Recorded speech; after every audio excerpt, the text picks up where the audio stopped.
الحمد لله رب العالمين والصلاة والسلام على رسوله الأمين سيدنا محمد وعلى آله وأصحابه أجمعين. اللهم اجعل جمعنا هذا جمعا مرحوما واجعل تفرقنا من بعده تفرقا معصوما ولا تجعل فينا ولا معنا شقيا ولا محروما. ربنا آتنا من لدنك رحمة وهيئ لنا من أمرنا رشدا. اللهم علمنا ما ينفعنا وانفعنا بما علمتنا وزدنا علما. اللهم فقهنا في الدين. ബഹുമാന്യരായ വേദിയിലും സദസ്സിലുമുള്ള രക്ഷിതാക്കളെ, സഹോദരീ സഹോദരന്മാരെ, അസ്സലാമു അലൈക്കും വറഹ്മത്തുള്ളാഹി വബറകാതുഹു. കാരുണ്യവാനായ അല്ലാഹു സുബ്ഹാനഹു വതആല നമ്മെല്ലാവരെയും സദാ അനുഗ്രഹിക്കുമാറാകട്ടെ. പടച്ചതമ്പുരാൻ നമ്മുടെ ഈ സംഗമത്തെയും നമ്മുടെ ഈ ഇരുത്തത്തെയും പരിശുദ്ധ ഹജ്ജ് കർമ്മത്തിന് മുന്നോടിയായി അതിൻ്റെ മുന്നൊരുക്കം എന്നുള്ള നിലക്ക് സതുദ്ദേശത്തോടുകൂടി നടത്തുന്ന, പരിപൂർണ ഇഖ്ലാസോടുകൂടി നിർവഹിക്കുന്ന സൽക്കർമ്മമായി നമ്മളിൽ നിന്ന് സ്വീകരിക്കുകയും അതിമഹത്തായ അനുഗ്രഹങ്ങൾ നമ്മുടെ ഇഹപര ജീവിതങ്ങളിൽ പ്രതിഫലമായി നൽകി നമ്മെ പ്രത്യേകം തുണക്കുകയും അനുഗ്രഹിക്കുകയും ചെയ്യുമാറാകട്ടെ. ഹജ്ജിൻ്റെ കർമ്മശാസ്ത്രത്തെക്കുറിച്ചാണ് കുറഞ്ഞ സമയത്തിനുള്ളിൽ നിങ്ങളോട് സംസാരിക്കേണ്ടത്. ഹജ്ജിൻ്റെ കർമ്മശാസ്ത്രം എന്ന് പറയുമ്പോൾ ഇതുവരെ ഒരുപക്ഷെ നിങ്ങൾ രാവിലെ മുതൽ കേട്ടുവന്നതിൽ നിന്ന് ഭിന്നമായി ഹജ്ജിൻ്റെ വളരെ പ്രാധാന്യമുള്ള മറ്റൊരു വശത്തെക്കുറിച്ചാണ് പറയേണ്ടത്. ഹജ്ജ് നമുക്കറിയാവുന്നതുപോലെ അത് ഒരു അമലാണ്, ഒരു ഇബാദത്താണ്. ഒരു ഇബാദത്ത് എന്നുള്ള നിലക്ക് അത് കുറേ അമലുകൾ ചേർന്നതാണ്, കുറേ കർമ്മങ്ങൾ ചേർന്നതാണ്. അപ്പം ആ കർമ്മങ്ങൾ കർമ്മങ്ങളായിട്ട് അനുഷ്ഠിച്ചാലേ നമ്മുടെ ഹജ്ജ് ഹജ്ജാവുകയുള്ളൂ. അപ്പം നമ്മൾ സാധാരണ പറയുമ്പോൾ, ആരാധനകളെ പറ്റി പറയുമ്പോൾ നമ്മൾ ആരാധനകൾ അതിൻ്റെ രൂപങ്ങളിലല്ല കാര്യം, അതിൻ്റെ ആത്മാവിലാണ് എന്ന് പറയും. അങ്ങനെ പറയുന്നത് എന്തിനാന്ന് ചോദിച്ചാൽ, നമ്മൾ ബാഹ്യമായ രൂപങ്ങളിൽ ശ്രദ്ധിക്കുമ്പോൾ പലപ്പോഴും അതിൻ്റെ ചൈതന്യവും അതിൻ്റെ ആത്മാവും വിട്ടുപോകുന്നത് കൊണ്ടാണ് അങ്ങനെ പറയേണ്ടി വരുന്നത്. എന്ന് കരുതി ഹജ്ജെന്ന് പറഞ്ഞാൽ അതിൻ്റെ റൂഹ് ഉൾക്കൊണ്ടാൽ മതി, അതിൻ്റെ ചൈതന്യം മനസ്സിലാക്കിയാൽ മതി, പിന്നെ എന്തു ആവാം എന്ന് അതിൽ നിന്ന് തെറ്റിദ്ധരിക്കരുത്. അമലും പ്രധാനമാണ്, ഇതിൻ്റെ സ്ട്രക്ചറും വളരെ പ്രധാനമാണ്. കാരണം ആരാധനകളുടെ രൂപം എന്ന് പറയുന്നത് ഏതെങ്കിലും കാലഘട്ടത്തിൽ ഇജ്തിഹാദ് ചെയ്ത് കണ്ടെടുക്കപ്പെട്ടതല്ല.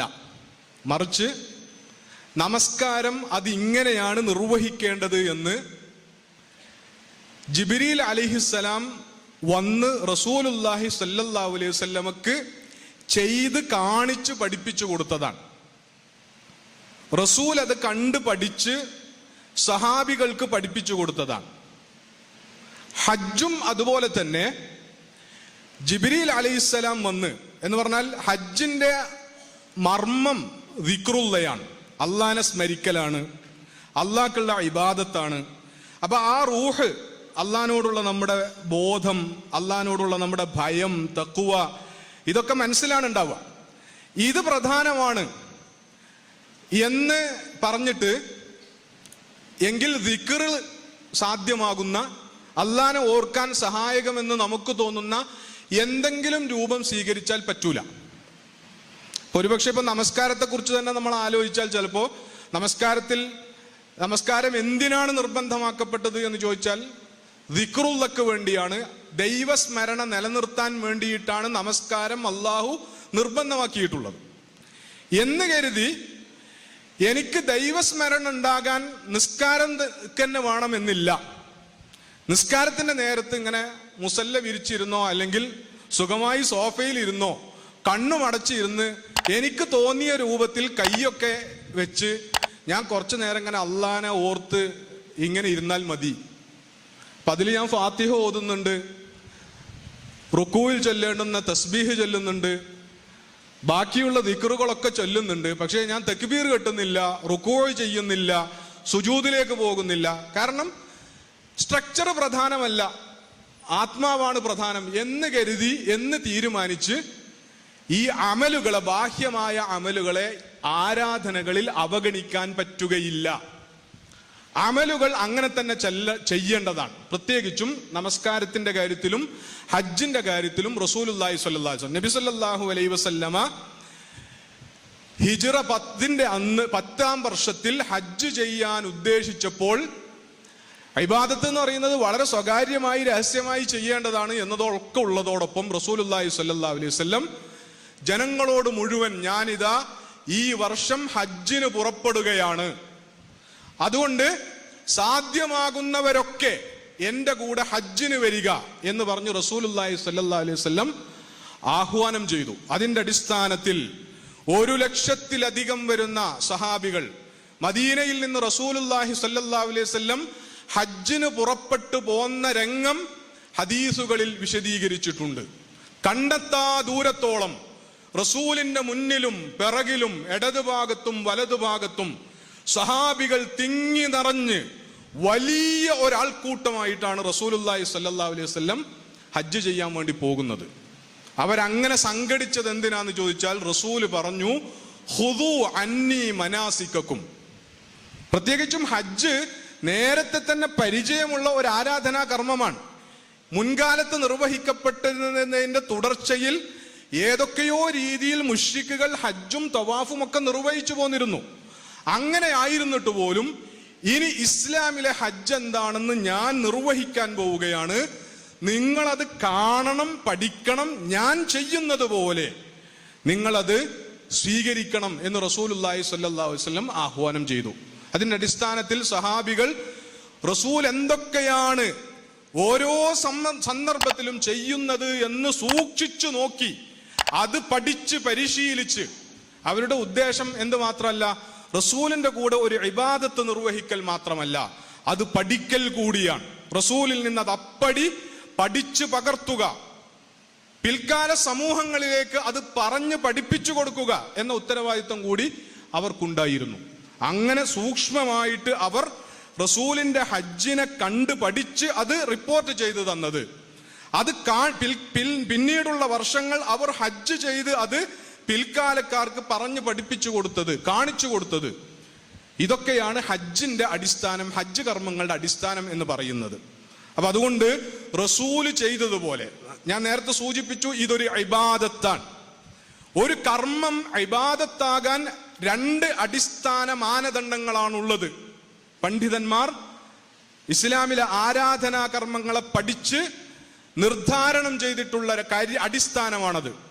ഒരു കാര്യം, ഒരാൾ ചെയ്യുന്ന ഒരു അമല് ഇബാദത്താകാൻ 2 മാനദണ്ഡങ്ങളാണുള്ളത്. ഒന്നാമത്തത് അൽ ഇഖ്ലാസു ലില്ലാഹ്, അത് അള്ളാഹുവിന് വേണ്ടി മാത്രമായിരിക്കണം എന്നതാണ് ഒന്നാമത്തെ നിബന്ധന.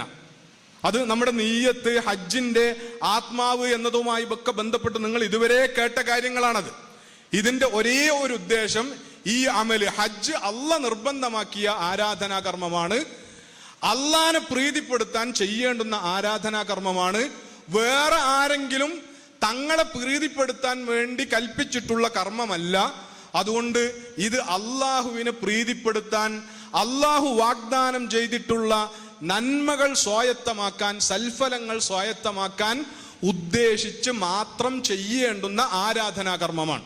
അതുകൊണ്ട് ഇത് അള്ളാഹ്ക്ക് മാത്രം എന്നുറപ്പിക്കുക, ഇത് ഇബാദത്താകുന്നതിന്റെ ഒന്നാമത്തെ മാനദണ്ഡം. രണ്ടാമത്തത് ഇത്തിബാഉ സുന്നത്തി റസൂലില്ലാഹി സ്വല്ലല്ലാഹു അലൈഹി വസല്ലം.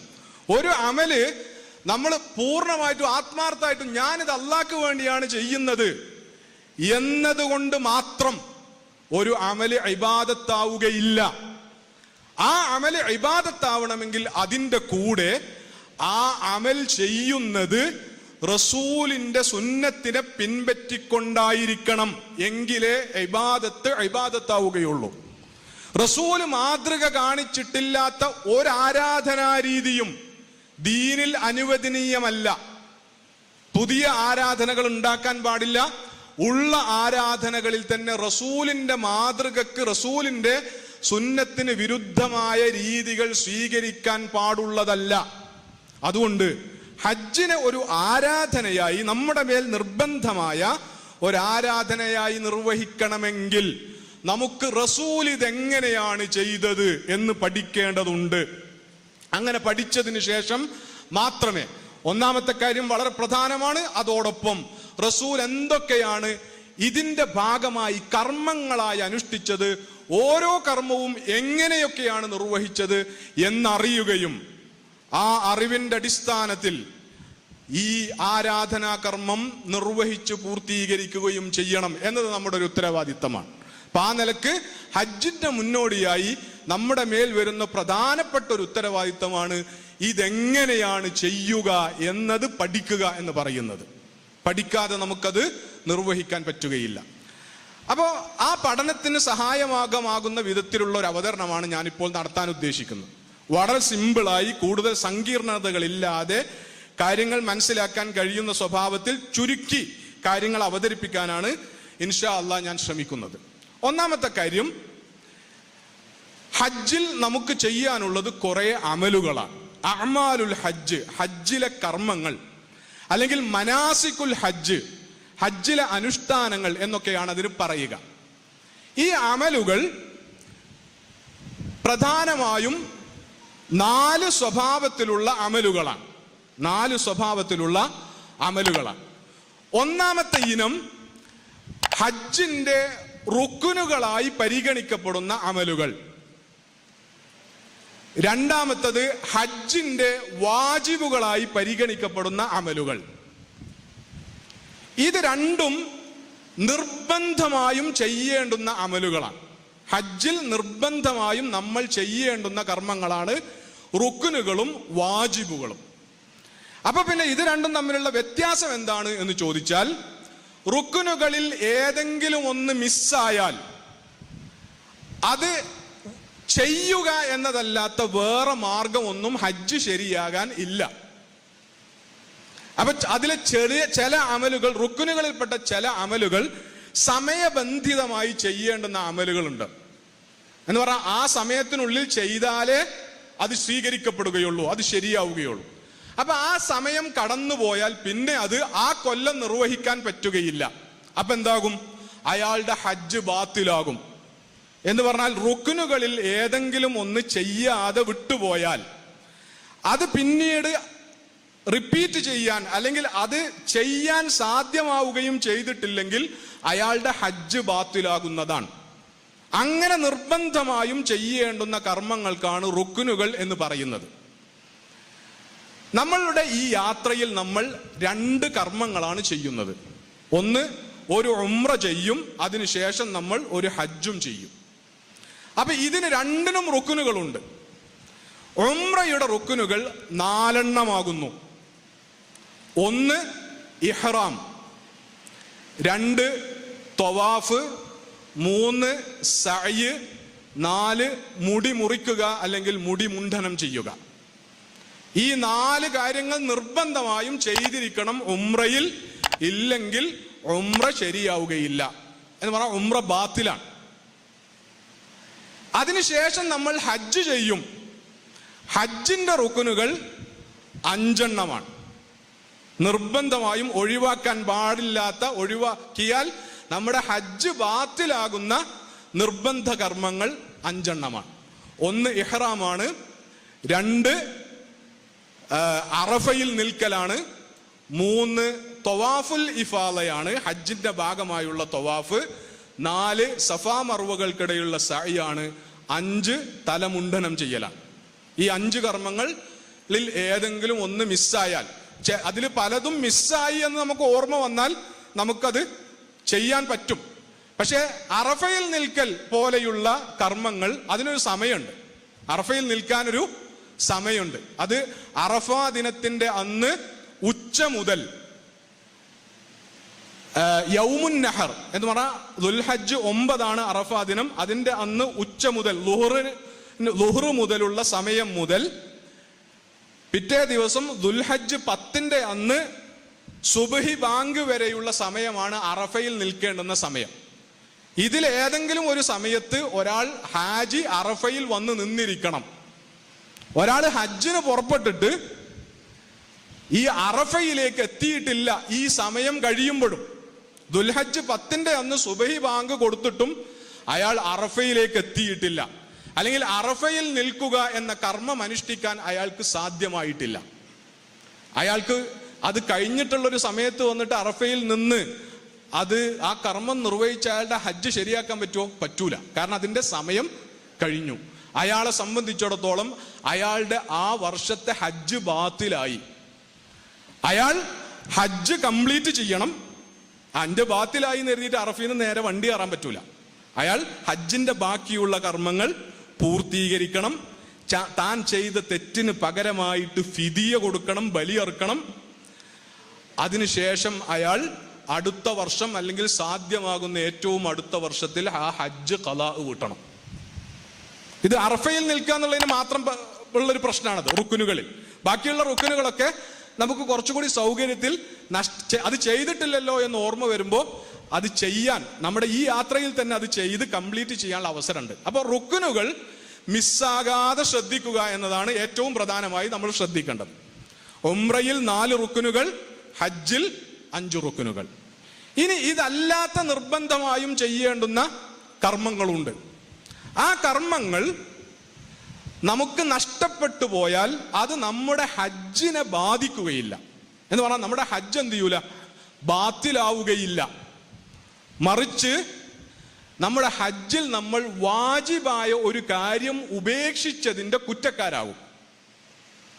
ആ കുറ്റത്തിനുള്ള പരിഹാരം എന്താന്ന് ചോദിച്ചാൽ, നഷ്ടപ്പെടുത്തിയ വാജിബായ കാര്യം ചെയ്യാൻ പറ്റുമെങ്കിൽ അത് ചെയ്യണം.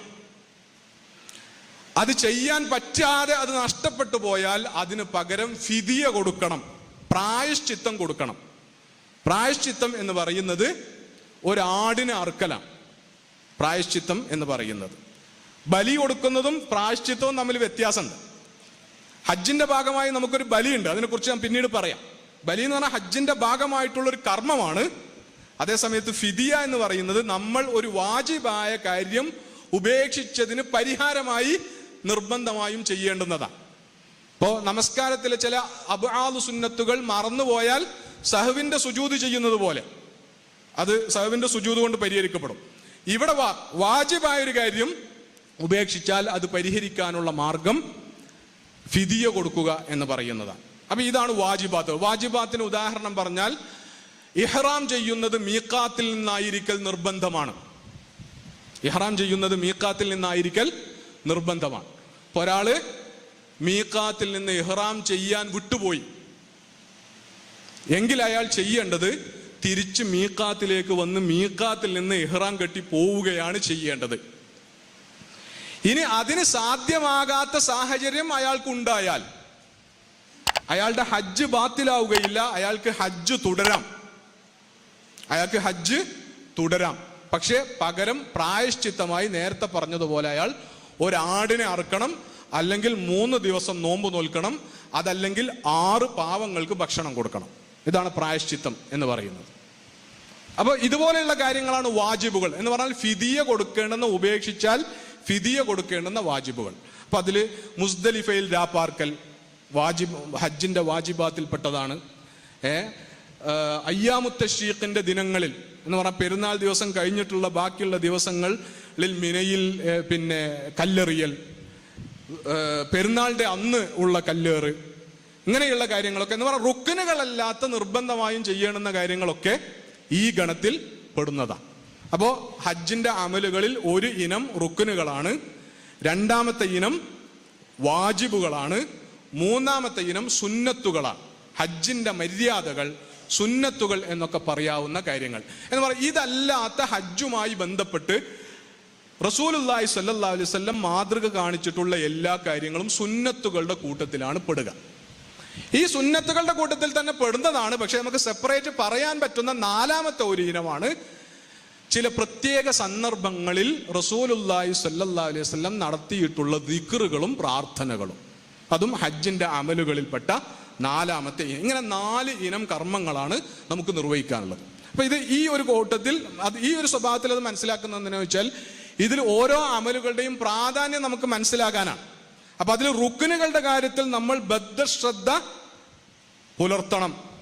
അഥവാ അറഫയിൽ നിൽക്കൽ പോലെയുള്ള ഒരു കാര്യം നമുക്ക് നഷ്ടപ്പെട്ടാൽ നമുക്ക് 16 ലക്ഷം രൂപയാണ് നഷ്ടം വരിക. ഇക്കൊല്ലത്ത് 8 പോകും, അടുത്തൊല്ലം വേറൊരു 8 കൊടുക്കുകയും വേണ്ടി വരും എന്നതാണ്. അപ്പൊ പൈസ ചെലവ് കൂടിയുള്ളതുമാണ് റുക്ന് പോവുക, അങ്ങനെ ഹജ്ജ് ബാത്തിലാവുക എന്നൊക്കെ പറയുന്ന കാര്യം. അപ്പൊ അതിന് കൂടുതൽ ജാഗ്രത ഉണ്ടാകണം എന്ന് മാത്രമല്ല, റുക്നുകൾ നഷ്ടമായാൽ പിന്നെ അതിന് വേറെ പരിഹാരങ്ങളൊന്നുമില്ല എന്നതുമാണ്. അതിന് ശരിയാക്കി എടുക്കാൻ പറ്റൂല എന്ന് കരുതി വാജിബുകളുടെ കാര്യത്തിൽ നമ്മൾ ഉദാസീനത കാണിക്കരുത്. റുക്നിന്റെ അത്ര പ്രശ്നമല്ല എന്ന് കരുതിയിട്ട് അതിന്റെ കാര്യത്തിൽ നമുക്കൊരു ശ്രദ്ധക്കുറവ് ഉണ്ടാകരുത്. വാജിബ് എന്താണ് എന്ന് നമുക്ക് അറിയാം.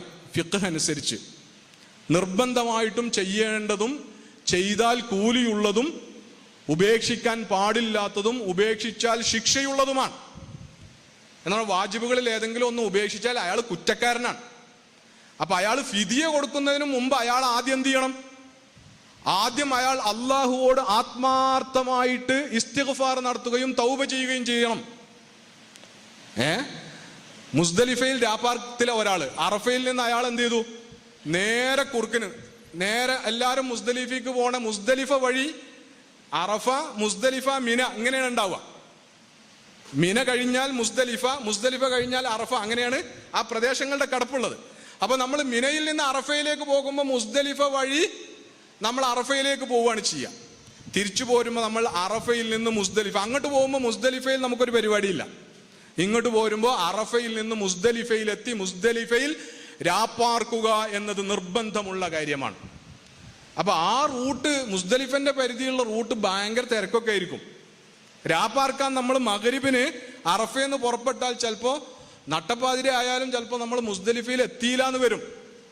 നമ്മൾ സഞ്ചരിക്കുന്ന വാഹനം അറഫയുടെ റോട്ടിൽ തന്നെ, അറഫ പ്രദേശത്തെ റോട്ടിൽ തന്നെ മണിക്കൂറുകൾ ഒരനക്കവുമില്ലാതെ നിന്നു എന്ന് വരും. ഇതൊക്കെ കഴിഞ്ഞിട്ട് വേണം നമുക്ക്.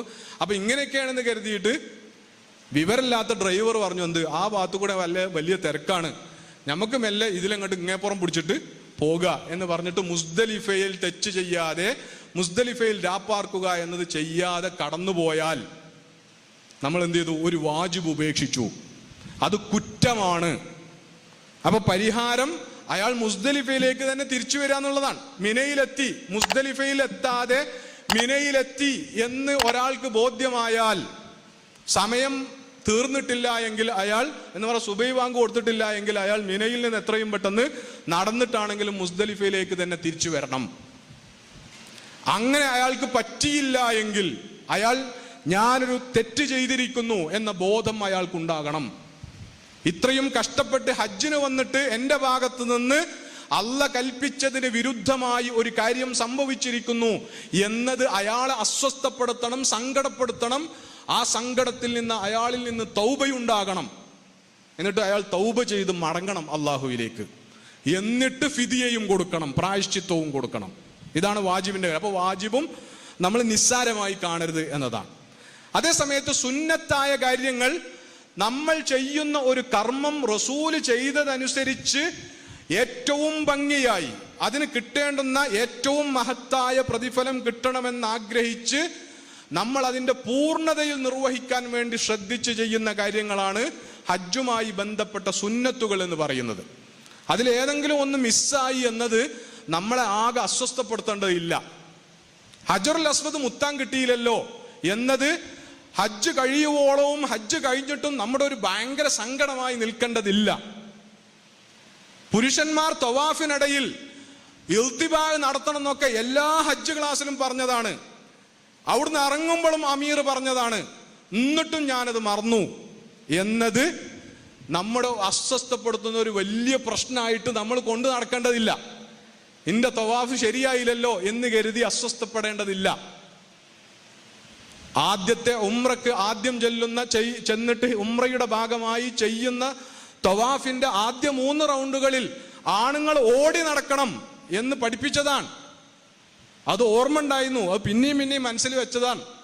പക്ഷേ അവിടെ എത്തിയപ്പോൾ അത് മറന്നു, ഓടാനൊക്കെ മറന്നു. 7ാമത്തെ തവാഫും കഴിഞ്ഞപ്പോഴാണ് ഇത് ഓർമ്മ വന്നത് എന്ന് നമ്മൾ അസ്വസ്ഥപ്പെടുത്തേണ്ടതില്ല. ചെയ്യാൻ നമ്മൾ ശ്രദ്ധിക്കണം. അത് ചെയ്യാൻ കഴിഞ്ഞാൽ അത്രയും റസൂല് ചെയ്തതുപോലെ തന്നെ ഈ കർമ്മങ്ങൾ നിർവഹിക്കാൻ എനിക്ക് ശ്രദ്ധിക്കാൻ കഴിഞ്ഞു. അല്ലാഹുവേ, എന്നെ കൊണ്ടാവും വിധം ഓരോ കർമ്മങ്ങൾ കഴിയുമ്പോഴും അല്ലാഹുവേ എന്നെ കൊണ്ടാവും വിധം റസൂലിന്റെ മാതൃക പിൻപറ്റി ഏറ്റവും പൂർണ്ണമായ സ്വഭാവത്തിൽ ഞാനിത് നിർവഹിക്കാൻ ശ്രമിച്ചിട്ടുണ്ട്. പടച്ചോനെ, ന്യൂനതകൾ ഉണ്ടാകും, നീ കബൂൽ ചെയ്യണേ എന്ന് പ്രാർത്ഥിക്കുക. അതിനപ്പുറത്തേക്ക് നമ്മുടെ ബാക്കിയുള്ള അമലുകളെ കൂടി അസ്വസ്ഥപ്പെടുത്തുന്ന വിധത്തിൽ ഒരു സുന്നത്ത് മിസ്സായത് നമ്മളെ വസ്വാസം ഉണ്ടാക്കാൻ പാടില്ല എന്നത് ശ്രദ്ധിക്കണം. അപ്പൊ അങ്ങനെയാണ് സുന്നത്തായ കാര്യങ്ങൾ. പിന്നെ പ്രാർത്ഥനകൾ എന്ന് പറയുന്നത്. ഇനി ഇതിനെ നമ്മളിനി ഓരോ ദിവസവും ഇതെങ്ങനെയാണ് ചെയ്യേണ്ടത് എന്നൊന്ന് പെട്ടെന്ന് ഓടിച്ച് പറയാം. എന്ന് പറഞ്ഞാൽ നമ്മളിപ്പോ ഏതാണ്ട് മെയ് 25 മുതലോ 26 മുതലോ ഒക്കെ കേരളത്തിൽ നിന്ന് ഹജ്ജ് വിമാനങ്ങൾ പോകും എന്നതാണ് നിലവിൽ കിട്ടുന്ന റിപ്പോർട്ടുകൾ. അപ്പോൾ മെയ് 25 എന്ന് വെക്ക തൽക്കാലം. നമ്മൾ മെയ് 25 നമ്മളിൽ ചിലർ ചിലപ്പോ ഇവിടുന്ന് പോകാൻ സാധ്യതയുണ്ട്. അപ്പൊ അങ്ങനെ പോകുമ്പോൾ നമ്മൾ ഒരു ആദ്യം ചെയ്യുന്ന ഉംറക്കൊരുങ്ങിയിട്ടാണ് നമ്മൾ ആ പോക്ക് പോകുന്നത്. നമുക്ക് ആദ്യം ചെയ്യേണ്ടത് മക്കയിലെത്തി ഒരു ഉംറയാണ്. അപ്പൊ ആ ഉംറക്ക് സാധാരണ ഉംറക്ക് പോയവർ ഇതിൽ എത്ര ആളുകളുണ്ട്? മുമ്പ് ഉംറക്ക് പോയവർ നല്ലൊരു ശതമാനം ആളുകൾ ഉംറക്ക് പോയതാണ്. അപ്പൊ അതുകൊണ്ട് ഉംറയുടെ കാര്യങ്ങൾ എല്ലാവർക്കും ഓർമ്മ ഉണ്ടാവും, എളുപ്പമായിരിക്കും. അപ്പോ ഉംറക്ക് നമ്മൾ സാധാരണ പോകുമ്പോൾ നമ്മൾ എയർപോർട്ടിൽ നിന്ന് ഇഹ്റാമിൽ പ്രവേശിച്ചിട്ടാണ് പോവുക. അപ്പൊ മെയ് 25 പുറപ്പെടുന്ന ആളുകൾ, അല്ലെങ്കിൽ നമ്മൾ എന്നാണോ പുറപ്പെടുന്ന അന്ന് പുറപ്പെടുന്ന ആളുകൾ നമ്മൾ എയർപോർട്ടിൽ വെച്ച് ഇഹ്റാമിൽ പ്രവേശിക്കും. ഫ്ലൈറ്റിൽ നമ്മൾ കയറും. മിക്കവാറും ഹജ്ജ് വിമാനങ്ങളിൽ, മറ്റ് ഉംറക്കൊക്കെ പോകുമ്പോൾ ഉള്ളത് നമ്മളുടെ സാധാരണ യാത്രാ വിമാനങ്ങളായിരിക്കും. അപ്പൊ അതില് ചില ഫ്ലൈറ്റുകളിലൊക്കെ മാത്രമേ നമ്മൾ മീഖാത്തിന്റെ അവിടെ എത്തി എന്നുള്ള അറിയിപ്പൊക്കെ കിട്ടുള്ളൂ. ഹജ്ജ് വിമാനങ്ങളിൽ എന്തായാലും മീഖാത്തിൽ എത്തുന്നതിന് മുമ്പ് നമ്മളോട് പറയും, നമ്മളിപ്പോൾ ഏതാണ്ട് മീഖാത്തിന്റെ ഇത്ര മിനിറ്റ് അകലെ, ഇത്ര കിലോമീറ്റർ അകലെയാണുള്ളത്, അതുകൊണ്ട് ഇഹ്റാമിൽ പ്രവേശിക്കാനുള്ളവരൊക്കെ പ്രവേശിക്കുക എന്ന് പറയും. അപ്പൊ നമ്മൾ ഇഹ്റാമിന് മുന്നോടിയായുള്ള കർമ്മങ്ങളൊക്കെ നമ്മൾ നേരത്തെ തന്നെ ചെയ്ത് കുളി, സുഗന്ധം പൂശൽ, ഇഹ്റാമിന്റെ ഡ്രസ്സ് ധരിക്കൽ തുടങ്ങിയ കാര്യങ്ങളൊക്കെ നമ്മൾ നേരത്തെ നിർവഹിച്ചിട്ടുണ്ടാകും. വീട്ടിൽ നിന്ന് നിർവഹിച്ചിട്ടുണ്ടാകും. എയർപോർട്ടിൽ വെച്ച് നമ്മൾ ഇഹ്റാം ഡ്രസ്സിലേക്ക് പ്രവേശിച്ചിട്ടുണ്ടാകും. അങ്ങനെ നമ്മൾ ഫ്ലൈറ്റിൽ യാത്ര തുടങ്ങി. നമുക്കൊരു ധൈര്യത്തിന് വേണമെങ്കിൽ നമുക്ക് ഇഹ്റാമിന്റെ നിയ്യത്ത് നമുക്ക് എയർപോർട്ടിൽ വെച്ച് തന്നെ നിർവഹിക്കാവുന്നതാണ്. ഇനി അതല്ല, നമുക്ക് മീഖാത്തിൽ വെച്ചാണ് എന്തായാലും മീഖാത്തിനെ കുറിച്ചുള്ള അറിയിപ്പ് കിട്ടുമ്പോൾ അവിടെ വെച്ച് ചെയ്യാം എന്ന് കരുതിയാൽ അതിനും തടസ്സമൊന്നുമില്ല. അപ്പൊ അവിടെ വെച്ചിട്ട് നമ്മൾ ഇഹ്റാം, നമ്മുടെ ഹജ്ജിന്റെ നിയ്യത്ത് പുതുക്കുന്നു. ലബ്ബൈക അല്ലാഹുമ്മ ഉംറത്തൻ എന്ന് പറഞ്ഞിട്ട് നമ്മൾ നിയ്യത്തിനെ കുറിച്ച് ശ്രദ്ധിക്കേണ്ടത്, എല്ലാ കർമ്മങ്ങൾക്കും നിയ്യത്തുണ്ട്. അപ്പൊ നമ്മൾ ഏത് ആരാധനാകർമ്മം പറയുമ്പോഴും ഒന്നാമത്തെ റുക്കനായിട്ട് പറയല് നിയ്യത്താണ്. പക്ഷെ ഹജ്ജും ഉംറയും പറയുമ്പോൾ നമ്മൾ ഒന്നാമത്തെ നിയ്യത്ത് പറഞ്ഞത് ഇഹ്റാമാണ്. അതിന്റെ അർത്ഥം ഹജ്ജിന് നിയ്യത്തൊന്നും ആവശ്യമില്ല എന്നുള്ളതല്ല. ഈ ഇഹ്റാം അടക്കമുള്ളതാണ് എന്ത് നിയ്യത്ത് എന്ന് പറയുന്നത്. അപ്പൊ ആ നിയ്യത്ത് വെക്കാൻ മറക്കരുത്. നിയ്യത്ത് എന്ന് പറയുന്നത് ഹൃദയത്തിന്റെ പണിയാണ്. അത് പുറമേക്കുള്ള പറച്ചിലല്ല, അത് ഹൃദയത്തിന്റെ. അപ്പൊ മനസ്സുകൊണ്ട് എന്റെ മേൽ നിർബന്ധമാക്കപ്പെട്ട ഹജ്ജ് കർമ്മം അള്ളാഹുവിന്റെ പ്രീതിയും പൊരുത്തവും ആഗ്രഹിച്ച് അള്ളാഹ്ക്ക് വേണ്ടി ഞാൻ നിർവഹിക്കുന്നു എന്ന് മനസ്സിൽ ഒരു തീരുമാനമെടുക്കുക. അതാണ് നിയ്യത്ത് എന്ന് പറയുന്നത്. ആ നിയ്യത്ത്, ഹജ്ജ് ഉംറകളുടെ പ്രത്യേകത, ആ നിയ്യത്ത് നമുക്ക് വാക്കായിട്ട് പുറത്തേക്ക് പ്രഖ്യാപിക്കുകയും ചെയ്യാം എന്നതാണ്. നിയ്യത്ത് പ്രഖ്യാപിക്കണമെന്ന ഒരു നിർബന്ധവുമില്ല. അതേ സമയത്ത് നാവ് കൊണ്ട് അത് ചൊല്ലുന്നതിന് കുഴപ്പമില്ല.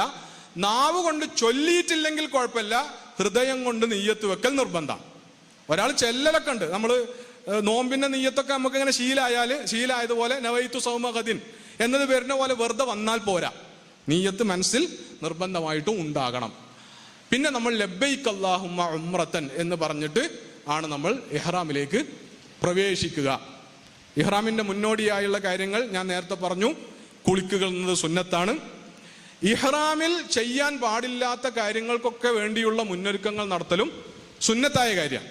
അതൊന്നും ചെയ്തിട്ടില്ലെങ്കിൽ മിസ്സായി പോകില്ല. ക്ലാസ്സിൽ പറഞ്ഞിരുന്നു എന്ത്, ശരീരത്തിലെ രോമങ്ങളൊക്കെ വടിച്ചു കളയണം എന്നൊക്കെ പറഞ്ഞിരുന്നു ഇഹ്റാമിന്റെ ഉള്ളിൽ പ്രവേശിക്കുന്നതിന് മുമ്പ്. അത് ചെയ്തില്ലല്ലോ, അത് മറന്നല്ലോ എന്ന് കരുതി ഒരു പ്രശ്നം ഉണ്ടാകേണ്ടതില്ല. അതേ സമയത്ത് അത് ഒരു സുന്നത്താണ് ഇതിൻ്റെ എന്ന് കരുതി അത് ചെയ്യാൻ ശ്രദ്ധിക്കണം. നഖം വെട്ടാൻ, മുടി മുറിക്കാൻ, ശരീരത്തിലെ എല്ലാ ഭാഗത്തുമുള്ള താടിയല്ലാത്ത പുരുഷന്മാരുടെ താടിയല്ലാത്ത എല്ലാ രോമങ്ങളും എല്ലാ മുടിയും വൃത്തിയാക്കാൻ ശ്രദ്ധിക്കണം. ശരീരത്തിൽ സുഗന്ധം പുരട്ടുന്നത് സുന്നത്താണ് ഇഹ്റാമിൽ പ്രവേശിക്കുന്നതിന് മുമ്പ്. ഇഹ്റാമിൽ പ്രവേശിച്ചു കഴിഞ്ഞാൽ പിന്നെ ഇതൊന്നും പറ്റൂല. മുടി മുറിക്കാൻ പറ്റൂല, നഖം വെട്ടാൻ പറ്റൂല, നഖം കടിക്കാൻ പറ്റൂല, ശരീരത്തിലെ രോമങ്ങൾ വടിച്ചോ മുറിച്ചോ മാറ്റാൻ പറ്റൂല. അപ്പൊ പിന്നെന്നാല് ഇങ്ങനെ പിടിച്ചു വലിച്ചാൻ പറ്റുമെന്ന് വെച്ചാൽ പിടിച്ചു വലിച്ചാനും പറ്റൂല, അതിനൊന്നും പറ്റൂല.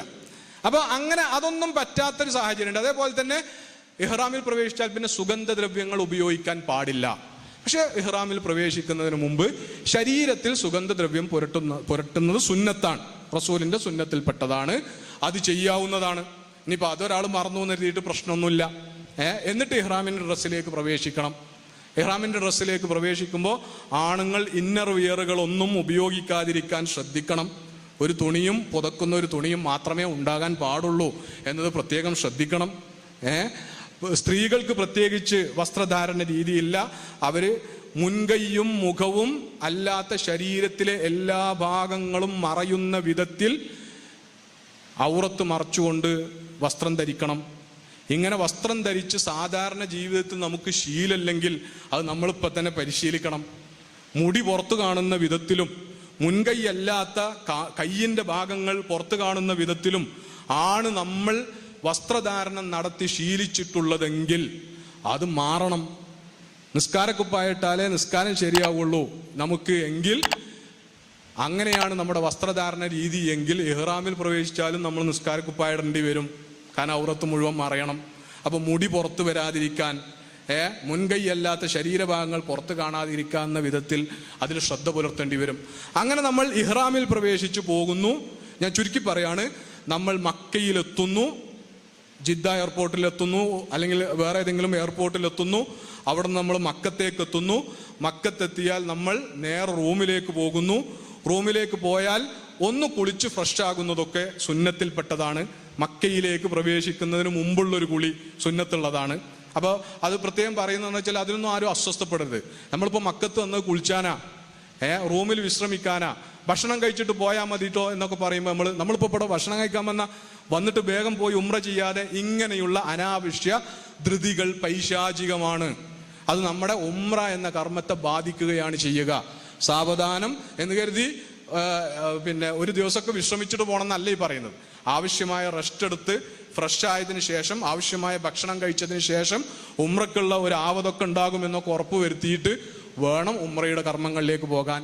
അങ്ങനെ നമ്മൾ മസ്ജിദുൽ ഹറാമിലേക്ക് ചെല്ലുന്നു, കഅബയുടെ ചാരത്തേക്ക് ചെല്ലുന്നു, കഅബക്ക് ചുറ്റും തവാഫ് ചെയ്യുന്നു. അതിനുശേഷം സഫാ മർവകൾക്കിടയിൽ സഅയ് നടത്തുന്നു. സഅയിന് ശേഷം നമ്മൾ മുടി മുറിച്ച് ഇഹ്റാമിൽ നിന്നും ഉംറയുടെ കർമ്മങ്ങളിൽ നിന്നും ഒഴിവാകുന്നു. അതോടുകൂടി നമ്മുടെ ഉംറ കർമ്മം തീർന്നു. ഇതെപ്പോഴാണ് തീരുന്നത്? 25-ാം തീയതി ഇവിടുന്ന് പോയ ആളുകൾ രാത്രിയൊക്കെയാണ് പോകുന്നത് എങ്കിൽ മിക്കവാറും 26-ാം തീയതി സുബഹിക്ക് മുമ്പോ സുബഹിയുടെ തൊട്ട് ശേഷമുള്ള സമയമൊക്കെ ആയിട്ട് എന്ത് ചെയ്തു? നമ്മുടെ ഉംറ തീർന്നു. നമ്മുടെ ഈ യാത്രയുടെ ഭാഗമായിട്ടുള്ള ഉംറ കർമ്മം അവിടെ അവസാനിച്ചു. പിന്നെ നമ്മൾ മക്കയിലെ താമസക്കാർ മാത്രമാണ്. ഇഹ്റാമിന്റെ നിയമങ്ങളോ മറ്റെന്തെങ്കിലും സാധാരണ ഒരു മുസ്ലിമിന് ഹറമിൽ ബാധകമായ നിയമങ്ങളല്ലാത്ത പ്രത്യേകമായ ഒരു നിയമവും നമുക്ക് ബാധകമല്ല. നമ്മൾ അവിടുത്തെ ആ പവിത്രമായ ഭൂമിയിലെ സൗകര്യങ്ങൾ, പുണ്യങ്ങൾ ഉപയോഗപ്പെടുത്തുന്നു. പരമാവധി ജമാഅത്തുകളിൽ പങ്കെടുക്കുന്നു. സുന്നത്തായ തവാഫുകൾ നിർവഹിക്കാൻ പറ്റുമെങ്കിൽ അത് ചെയ്യുന്നു. ഹജ്ജിന് വേണ്ടിയുള്ള മുന്നൊരുക്കങ്ങൾ നടത്തുന്നു. ഹജ്ജുമായി ബന്ധപ്പെട്ട പഠനങ്ങളും പ്രാർത്ഥനകളുടെ പഠനങ്ങളും ദിക്റുകളുടെ പഠനങ്ങളൊക്കെ നടത്തുന്നു. ഇങ്ങനെ നമ്മൾ അവരെ ചെലവഴിക്കുകയാണ് ചെയ്യുക. അതൊക്കെ കഴിഞ്ഞ് പിന്നെ നമ്മൾ ഹജ്ജ് കർമ്മത്തിലേക്ക് പ്രവേശിക്കും. അതെല്ലാവർക്കും ഒരൊറ്റ ഡേറ്റിലാണ്. ദുൽഹജ്ജ് 8-ന്റെ അന്ന് നമ്മൾ ഹജ്ജിന്റെ കർമ്മങ്ങൾ തുടങ്ങും. എന്ന് പറഞ്ഞാൽ ദുൽഹജ്ജ് 8-ന്റെ അന്ന് രാവിലെ നമ്മൾ എവിടെയാണോ താമസിക്കുന്നത് ആ ഹോട്ടലിൽ നിന്ന് ഇഹ്റാമിന്റെ മുന്നൊരുക്കം നടത്തി എന്ന് പറഞ്ഞാൽ കുളിക്കും, സുഗന്ധം പുരട്ടേണ്ടവർ സുഗന്ധം പുരട്ടും, ശരീരത്തിലെ രോമങ്ങളും നഖങ്ങളും വെട്ടേണ്ടവർ അത് വെട്ടും. എന്നിട്ട് ഇഹ്റാമിന്റെ പ്രത്യേകമായ ഡ്രസ്സുകൾ ധരിക്കേണ്ടുന്ന പുരുഷന്മാർ അത് ധരിക്കും, സ്ത്രീകൾ അവരുടെ ഡ്രസ്സ് ധരിക്കും. എന്നിട്ട് അവിടെ വെച്ച് ഏതെങ്കിലും നിസ്കാരത്തിന്റെ സമയമാണെങ്കിൽ ആ നമസ്കാരം നിർവഹിക്കും. അതല്ലെങ്കിൽ മിക്കവാറും ആ സമയം ളുഹാ നമസ്കാരത്തിന്റെ സമയമായിരിക്കും. അപ്പൊ 2 റക്അത്ത് ളുഹാ നമസ്കാരം നിർവഹിക്കും. ഒരു നമസ്കാരത്തിന്റെയും സമയം അല്ലാത്ത നേരത്ത് മാത്രമാണ് ഇഹ്റാമിന് പ്രത്യേകമായിട്ട് 2 റക്അത്ത് നിയ്യത്ത് വെച്ചുകൊണ്ട് നമ്മൾ നിസ്കരിക്കുക. ആ നമസ്കാരത്തിന് ശേഷം നമ്മൾ ലബ്ബൈക അല്ലാഹുമ്മ ഹജ്ജൻ എന്ന് പറഞ്ഞിട്ട് ഹജ്ജിന് വേണ്ടി നിയ്യത്ത് വെക്കും. മനസ്സിൽ നേരത്തെ പറഞ്ഞ പോലെ മനസ്സിൽ ആ നിയ്യത്ത് വേണം, പുറത്തേക്ക് ആ നിയ്യത്ത് പ്രഖ്യാപിക്കണം. എന്നിട്ട് അത് കഴിഞ്ഞാൽ പിന്നെ നമ്മൾ ഹജ്ജിന് വേണ്ടി ഇഹ്റാം കെട്ടിയ ആളായി. പിന്നെ നമ്മൾ തൽബിയത്ത് ചൊല്ലുകയാണ്. അപ്പൊ ഞാൻ ഓരോ ദിവസത്തെയും കാര്യങ്ങൾ പറഞ്ഞു പോകാത്തതുകൊണ്ട് എല്ലാ സുന്നത്തുകളും കവർ ചെയ്തിട്ടല്ല പോകുന്നത്, പ്രധാനമായും ചെയ്യണമെന്ന കാര്യങ്ങൾ പറഞ്ഞു പോവാണ്. അപ്പോൾ ദുൽഹജ്ജത്തിന്റെ അന്ന് നമ്മൾ അങ്ങനെ ഇഹ്റാമിൽ പ്രവേശിച്ചു, ഹജ്ജിന് വേണ്ടിയുള്ള ഇഹ്റാമിൽ പ്രവേശിച്ചു. അങ്ങനെ നമ്മൾ താമസിക്കുന്നിടത്തു നിന്ന് ഇറങ്ങി നമ്മൾ മിനയിലേക്ക് പോവുകയാണ്. മിനയിൽ നമുക്ക് അനുവദിക്കപ്പെട്ട ടെന്റുകൾ ഉണ്ടാകും, അവിടേക്കാണ് നമ്മൾ പോവുക. ആ ദിവസം നമുക്ക് ഹജ്ജിന്റെ ഭാഗമായി ഒരു കർമ്മവും ചെയ്യാനില്ല. നമ്മൾ മിനയിൽ പോയി പാർക്കുക എന്നത് മാത്രമാണ് ചെയ്യാനുള്ളത്. അവിടെ വെച്ച് നമുക്ക് സാധാരണ പോലെ നിസ്കാരം നമ്മൾ നിർവഹിക്കും. നിസ്കാരം നമ്മൾ അവിടെ നിർവഹിക്കും. 5 വക്ത് നമസ്കാരം മിനയിൽ വെച്ച് നമ്മൾ നിർവഹിക്കും. രാവിലെ നമ്മൾ നേരത്തെ പുറപ്പെട്ട മിനയിലേക്ക് പെട്ടെന്ന് എത്തും. അപ്പോൾ ളുഹർ നമസ്കാരം ആകുമ്പോഴേക്കിനൊക്കെ മിക്കവാറും നമുക്ക് അവിടെ എത്താൻ പറ്റും. വേണ്ട പോലെ നമുക്ക് കിട്ടുന്ന നിർദ്ദേശങ്ങളൊക്കെ പാലിച്ചുകൊണ്ട് പുറപ്പെട്ടാൽ. അപ്പോൾ അവിടെ വെച്ച് 5 വക്ത് നമസ്കാരങ്ങൾ നമ്മൾ നിർവഹിക്കും. ആ നമസ്കാരത്തിന്റെ പ്രത്യേകത 4 റക്അത്തുള്ള എല്ലാ നമസ്കാരങ്ങളും 2 റക്അത്തായിട്ട് ഖസ്റായിട്ടാണ് നിർവഹിക്കുക. ളുഹർ 2 റക്അത്താണ് നിസ്കരിക്കുക. അതിന്റെ സമയത്ത് തന്നെ അവിടെ ഖസ്ർ മാത്രമാണുള്ളത്, ജംഅ ഇല്ല. ദുൽഹജ്ജ് 8ന്റെ അന്ന് ഖസ്ർ മാത്രമാണുള്ളത്, ജംഅ ഇല്ല. അപ്പോൾ ളുഹർ 2 റക്അത്ത് നിസ്കരിക്കും അതിന്റെ സമയത്ത്, അസർ അതിന്റെ സമയത്ത് 2 റക്അത്ത് നമസ്കരിക്കും, മഗ്രിബ് 3 റക്അത്ത് നമസ്കരിക്കും, ഐഷ 2 റക്അത്ത് നമസ്കരിക്കും, സുബഹി 2 റക്അത്ത് നമസ്കരിക്കും. സുബഹിക്ക് ശേഷം ആണ്, സൂര്യോദയത്തിന് ശേഷമാണ് നമ്മൾ മിനയിൽ നിന്ന് അറഫയിലേക്ക് പുറപ്പെടുക. അപ്പോഴത്തേന് എന്തായി? ദുൽഹജ്ജ് 9 അറഫാ ദിനത്തിലേക്കായി നമ്മൾ. അങ്ങനെ നമ്മൾ അറഫയിലേക്ക് പുറപ്പെടും. അറഫയിലേക്ക് മിനയിൽ നിന്ന് പുറപ്പെടാനുള്ള നിശ്ചയിക്കപ്പെട്ട സമയമാണ് എന്ത്? സൂര്യാസ്തമയത്തിന് ശേഷം എന്ന് പറഞ്ഞത്. അതേ സമയത്ത് അറഫയിൽ എത്തേണ്ടുന്ന സമയം ളുഹറിന്റെ സമയമായതിന് ശേഷം. റസൂലൊക്കെ ചെയ്തത് പുറപ്പെട്ടിട്ട് നേരത്തെ എത്തിയിട്ട് അറഫയിലേക്ക് കടക്കാതെ നെമിറ എന്ന് പറയുന്ന അറഫക്ക് തൊട്ടടുത്തുള്ള, നിങ്ങൾ ഉംറക്കൊക്കെ പോയ ആളുകളായതുകൊണ്ട് അറിയാം, മസ്ജിദുൻ നെമിറ എന്ന് പറഞ്ഞിട്ടൊരു പള്ളി അവിടെ ഉണ്ട്.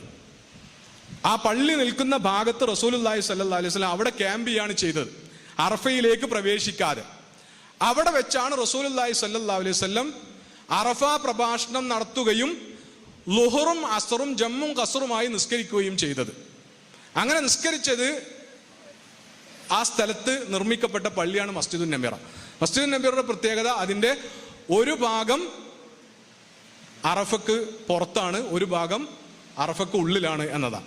അപ്പോൾ അവിടെ നിസ്കരിക്കുന്ന ആളുകളും മുഴുവനും ആ ഖുത്ബയും ആ നിസ്കാരവും കഴിഞ്ഞാൽ പിന്നെ നേരെ അറഫയുടെ ഹൃദയ ഭാഗത്തേക്ക്, ജബലുർ റഹ്മയൊക്കെ ഉള്ള ഭാഗത്തേക്ക്, അല്ലെങ്കിൽ അവരവർക്ക് അനുവദിക്കപ്പെട്ട ടെന്റ് ഉള്ള ഭാഗത്തേക്ക് പോവുകയാണ് ചെയ്യുക. അപ്പൊ അതിലൊന്നും നമ്മൾ എന്ത് ചെയ്യണ്ട, ഇപ്പൊ വല്ലാതെ ആലോചിക്കണ്ട. മസ്ജിദുൻ നബിറയിലൊന്നും ഖുത്ബയും ഇതും കൂടാൻ നമുക്ക് അവസരം ഉണ്ടാവില്ല. നമ്മൾ നമ്മുടെ ഹജ്ജ് ഗ്രൂപ്പ് തീരുമാനിച്ചത് പ്രകാരം നമ്മൾ നേരെ മിനയിൽ നിന്ന് വണ്ടി കയറി അറഫയിൽ നമുക്ക് നിശ്ചയിക്കപ്പെട്ട ടെന്റുകളിലേക്ക് പോവുകയാണ് ചെയ്യുക. ഇപ്പൊ അവിടെ ളുഹറോട് കൂടി നമ്മൾ അവിടെ എത്തും. അപ്പോൾ ളുഹർ നമ്മൾ എത്തുന്ന സമയമാണെങ്കിൽ അവിടെ മസ്ജിദുൻ നബിറയിൽ നിന്നുള്ള ഖുത്ബ ഉണ്ടാകും. അത് റേഡിയോയിലൂടെ നമുക്ക് കേൾപ്പിക്കപ്പെടും. നമ്മുടെ ഗ്രൂപ്പിൽ അതിന് പ്ലാൻ ഉണ്ടെങ്കിൽ മിക്കവാറും അതിൻ്റെ ഒരു ട്രാൻസ്ലേഷൻ നമ്മുടെ ഗ്രൂപ്പ് അമീർ നമുക്ക് നൽകും. അതിനുശേഷം നമ്മൾ ളുഹറും അസറും അവിടെ വെച്ച് ജമ്മും ഖസ്റുമായി നിർവഹിക്കും. അപ്പൊ തലേ ദിവസത്തതിൽ ജമ്മില്ല, ഖസ്ർ മാത്രമേ ഉള്ളൂ. അതേസമയത്ത് അറഫാ ദിനത്തിലെ നമസ്കാരം ജമ്മും ഖസ്റുമായിട്ടാണ്. ളുഹറും അസറും അറഫയിൽ വെച്ച് ജമ്മും ഖസ്റുമായി ളുഹർ 2 റക്അത്തും അസർ 2 റക്അത്തുമായിട്ട് നിർവഹിക്കുകയാണ് വേണ്ടത്.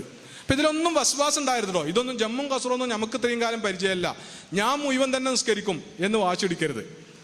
അങ്ങനെ വാശി പിടിക്കുന്നതിൽ ഒരു പുണ്യവുമില്ല എന്ന് മാത്രമല്ല, അത് സുന്നത്തിന് വിരുദ്ധാണ്. ചിലർ അങ്ങനെയൊക്കെ വസ്വാസം ഉണ്ടാകും. ഞമ്മക്ക് എന്താ അറഫയിൽ ഇഷ്ടം പോലെ സമയമില്ല അവളെ, വെറുതെ എന്തിനാ 2 റക്അത്ത് ചുരുക്കണം, ഇത്രയും നല്ലൊരു നാട്ടിൽ വന്നിട്ട്, ഇത്രയും പുണ്യമുള്ള ഒരു മണ്ണിൽ വന്നിട്ട് വെറുതെ എന്തിനാ ഈ 4 റക്അത്തുള്ള 2 റക്അത്ത് നമ്മൾ കളയണ്. ഇങ്ങനെയൊന്നും ഈമാൻ കയറരുത്. ഈമാന് പിശാച് കയറ്റണ ചില ഈമാൻ കയറ്റലുണ്ട്, അതില്ലാതിരിക്കാൻ നമ്മൾ ശ്രദ്ധിക്കണം. അങ്ങനത്തെ കുറെ കാര്യങ്ങളുണ്ട്. ഇപ്പൊ ചിലപ്പോ ഇഹ്റാമിലൊക്കെ പ്രവേശിച്ചാൽ ചിലപ്പോൾ ആവേശം കൂടും മനുഷ്യന്മാർക്ക്. അപ്പൊ അത്രയും കാലം തൊപ്പിടാത്ത മനുഷ്യനൊക്കെ ഇപ്പൊ മീക്കാത്തു കൂടെ ഒക്കെ കടന്നു പോകുന്നാലാണ് പ്രത്യേകിച്ചും അവിടെ തൊപ്പി കച്ചവടമൊക്കെ ഉണ്ടാവും. അപ്പൊ ഒരു തൊപ്പിയൊക്കെ വാങ്ങിയിട്ട് തലയിലുള്ള ഇയാള്, അപ്പോഴേക്കാരം മറ്റുള്ള മനുഷ്യ തലയിൽ തൊപ്പിടാൻ പാടില്ല ഇഹ്റാമിലായിരിക്കെ എന്ന് പറയാം. അപ്പൊ ഇയാൾക്ക് ഈമാൻ കയറിയതാണ്. അപ്പൊ അങ്ങനത്തെ ഈമാൻ കയറിനെ ശ്രദ്ധിക്കും വേണം. ആവശ്യമില്ലാത്ത ഈമാൻ കയറലുകൾ ഇല്ലാതിരിക്കാൻ ശ്രദ്ധിക്കണം. അപ്പോൾ നബിയുടെ സുന്നത്തനുസരിച്ച് അവിടെ ജമ്മും കസറുമായിട്ട് നമ്മൾ ളുഹറും അസറും നിസ്കരിക്കും. പിന്നീട് പകലിൽ അവിടെ എത്തിച്ചേർന്ന ആളുകൾക്ക് മഗ്രിബിന് ശേഷമേ അറഫ വിടാൻ അനുവാദമുള്ളൂ.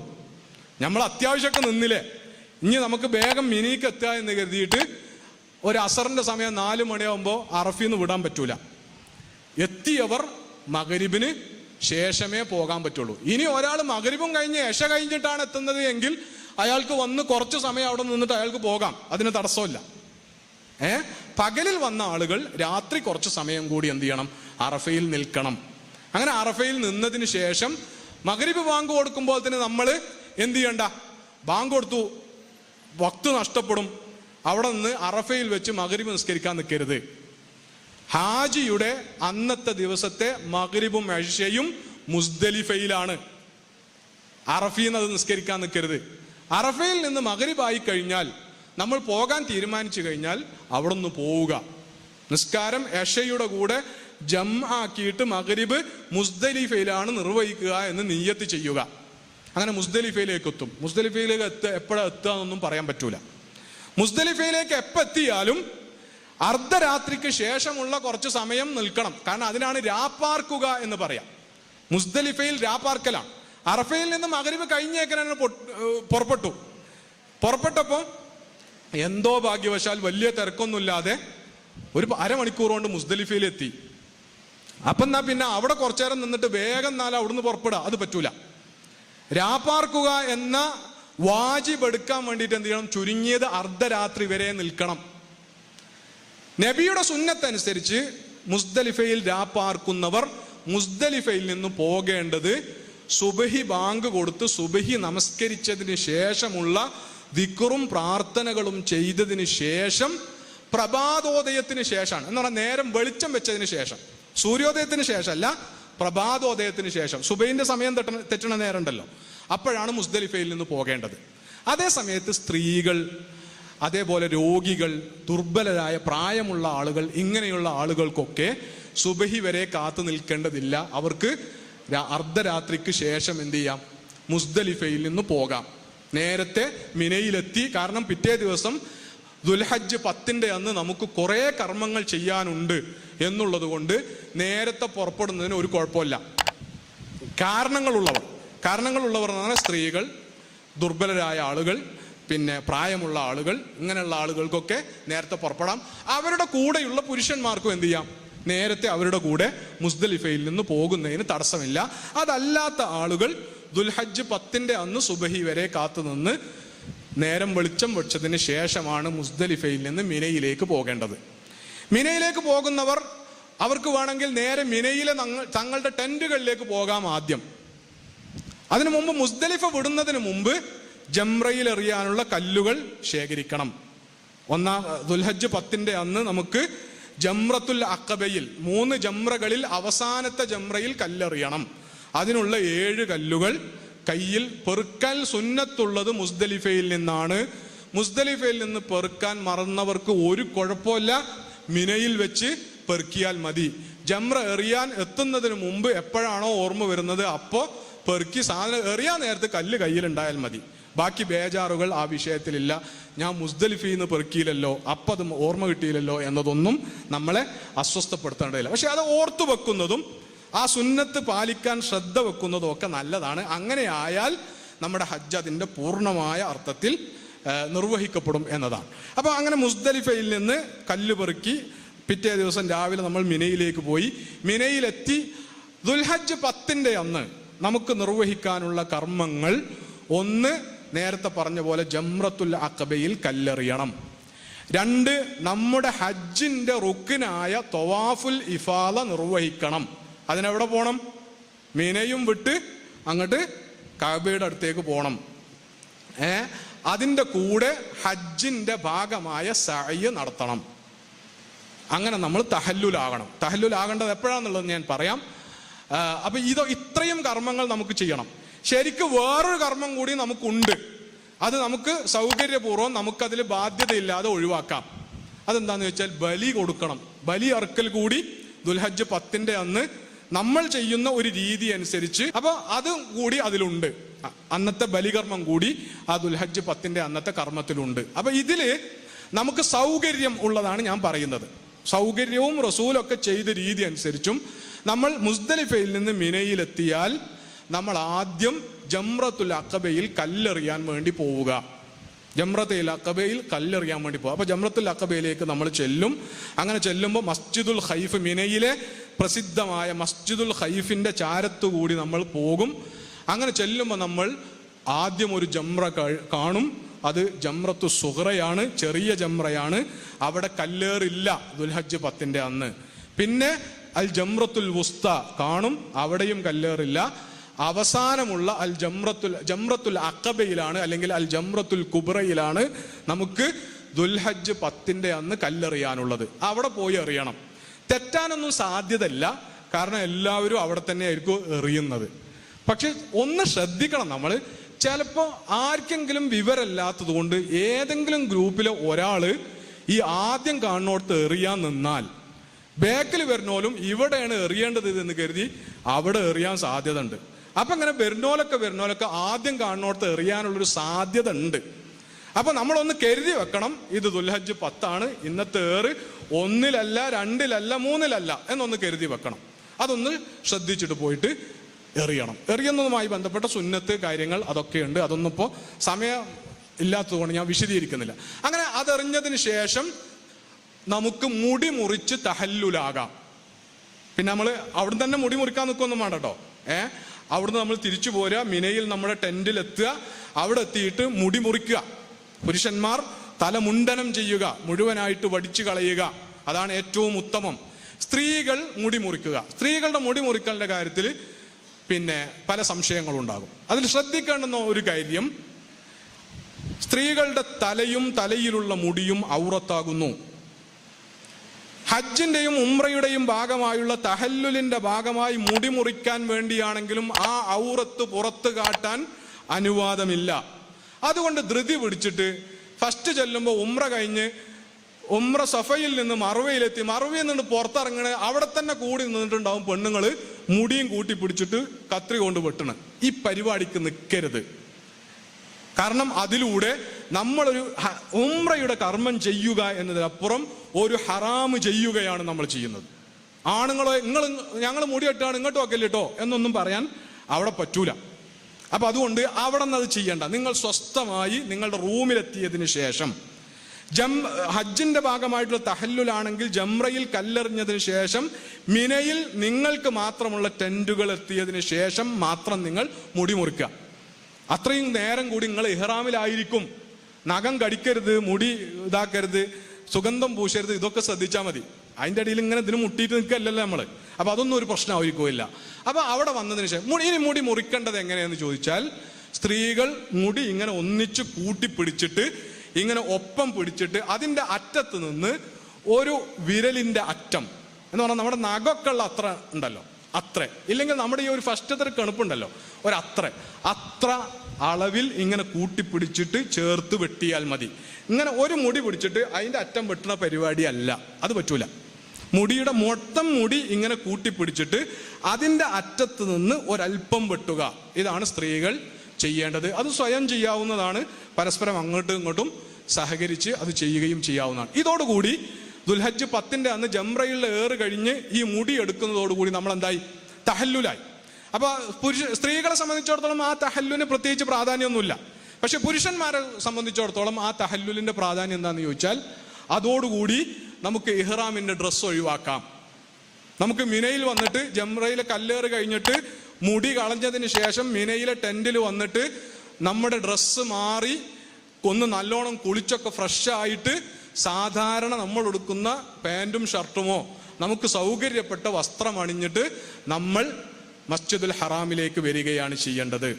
അവിടെ വരുന്നു, കഅബക്ക് ചുറ്റും ഹജ്ജിന്റെ തവാഫ് ചെയ്യുന്നു, തവാഫുൽ ഇഫാദ നിർവഹിക്കുന്നു. അതിനുശേഷം ഹജ്ജിന്റെ റുക്കിന് തന്നെയായ സഅയ് നിർവഹിക്കുന്നു. ആ സഅയ് നിർവഹിച്ചതിന് ശേഷം നമ്മൾ മിനയിലേക്ക് തിരിച്ചു വരുന്നു. അപ്പോൾ ഈ തവാഫും സഅയും തീരുന്നതോടുകൂടി നമ്മൾ പൂർണ്ണമായി തഹല്ലുലായി. കാരണം ആ തഹല്ലുലൊന്നും നമുക്ക് ഹാജിമാർക്ക് പ്രത്യേകിച്ച് പ്രാധാന്യമല്ല. പക്ഷെ കർമ്മശാസ്ത്ര നിയമം അനുസരിച്ച് എന്താ വെച്ചാൽ, ഒന്നാമത്തെ തഹല്ലുലാകുന്നതോടുകൂടി ഇഹ്റാമിലായിരിക്കെ പാടില്ലാത്ത എല്ലാം ഹലാലായി, ഭാര്യാഭർത്തൃ ബന്ധമൊഴിച്ച്.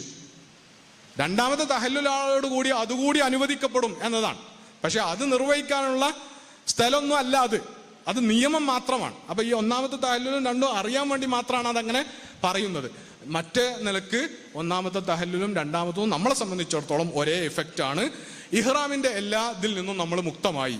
നമുക്ക് നഖം മുറിക്കാം, നമുക്ക് സുഗന്ധദ്രവ്യങ്ങൾ ഉപയോഗിക്കാം, അങ്ങനെയുള്ള കാര്യങ്ങൾക്കൊക്കെയുള്ള വിലക്ക് നീങ്ങി എന്നതാണ്. അപ്പോൾ ദുൽഹജ്ജ് 10 അന്നുള്ള കാര്യങ്ങൾ കഴിഞ്ഞു. ദുൽഹജ്ജ് 10 അന്ന് അത് കഴിഞ്ഞതിന് ശേഷം അന്ന് രാത്രി പാർക്കാൻ നിർബന്ധമായും നമ്മൾ മിനയിലെത്തണം. പകൽ സമയത്ത് ഇത് മറ്റ് കർമ്മങ്ങളും ഒക്കെ ആയിട്ട് നമ്മൾ മിനക്ക് പുറത്താണെങ്കിലും രാത്രി കടക്കാൻ താമസിക്കാൻ മിനയിലെത്തിയിരിക്കണം. അങ്ങനെ മിനയിൽ പാർക്കുന്നു. പിന്നെ ദുൽഹജ്ജ് 11, 12, 13 തീയതികളിൽ നമുക്ക് മിനയിൽ നമ്മൾ അങ്ങനെ നിൽക്കും. മിനയിൽ നിൽക്കുമ്പോൾ നമ്മൾ 5 വക്ത് നിസ്കരിക്കും. നേരത്തെ മിനയിൽ നിസ്കരിക്കേണ്ടെന്ന രൂപം പറഞ്ഞതുപോലെ കസറാക്കേണ്ടത് കസറാക്കിയിട്ട് അതത് സമയങ്ങളിൽ നമ്മൾ നിർബന്ധ നമസ്കാരങ്ങൾ നിർവഹിക്കും. ദിക്റുകളും പ്രാർത്ഥനകളും മറ്റു കാര്യങ്ങളൊക്കെ നിർവഹിക്കും. 3 ജംറകളിലുള്ള കല്ലേറ് നടത്തും. നമ്മൾ 3 ജംറകളിലുള്ള കല്ലേറ് നടത്തും. അത് മിനയിൽ നിന്ന് 21 കല്ലുകൾ പെറുക്കുക. അപ്പോൾ സാധാരണ ഇതൊക്കെ പറയുമ്പോൾ പെറുക്കിയ കല്ലെന്ന് 1 or 2 അടുക്ക് ചാടിപ്പോയാലോ എന്ന് ചോദിക്കുന്ന ആളുകളുണ്ട്. അങ്ങനെ ചോദിക്കണം എന്ന് തോന്നുന്നോല് മുഴുവൻ കുറച്ച് അധികം കല്ല് പെറുക്കുക.